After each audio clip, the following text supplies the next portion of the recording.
Thank you for tuning in to Homeschool Homesteaders. Today I'm going to talk about converting raw land into a garden, and this will be part 2. And once again, please watch part 1.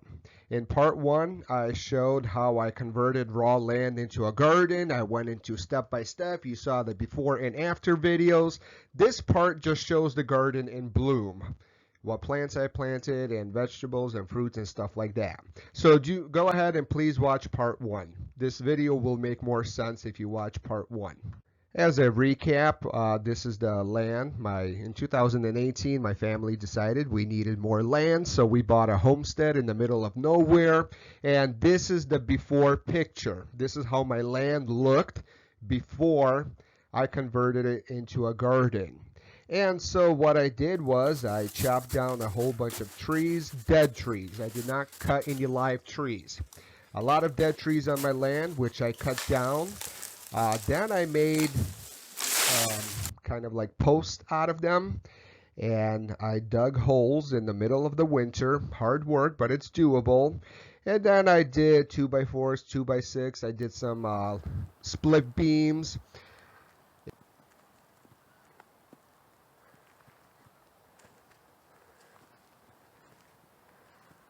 Now inside my garden I used 2x6 to make raised beds.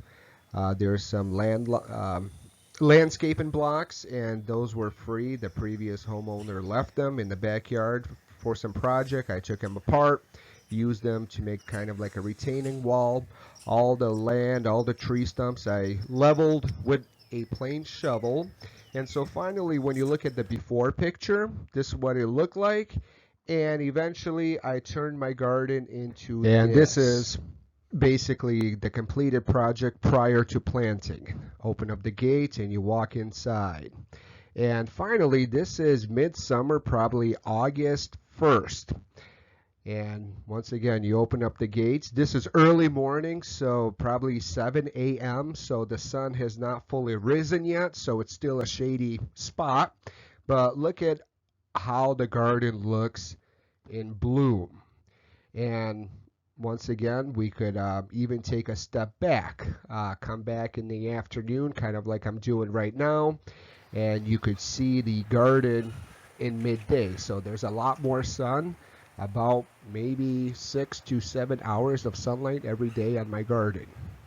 And once again, here's some before pictures and after. So you see the stark plain field with stumps, and then you turn it into a garden.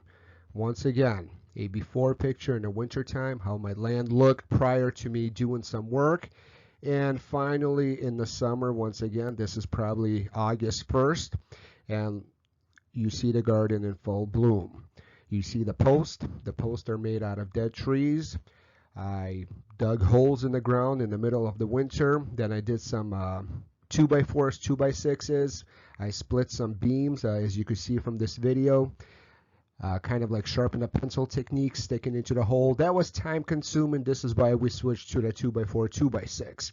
But overall, it's a very pretty garden. Everybody who comes by, they marvel at how good it looks. And I realize it looks small on the picture, but in real life, it's really big and massive garden.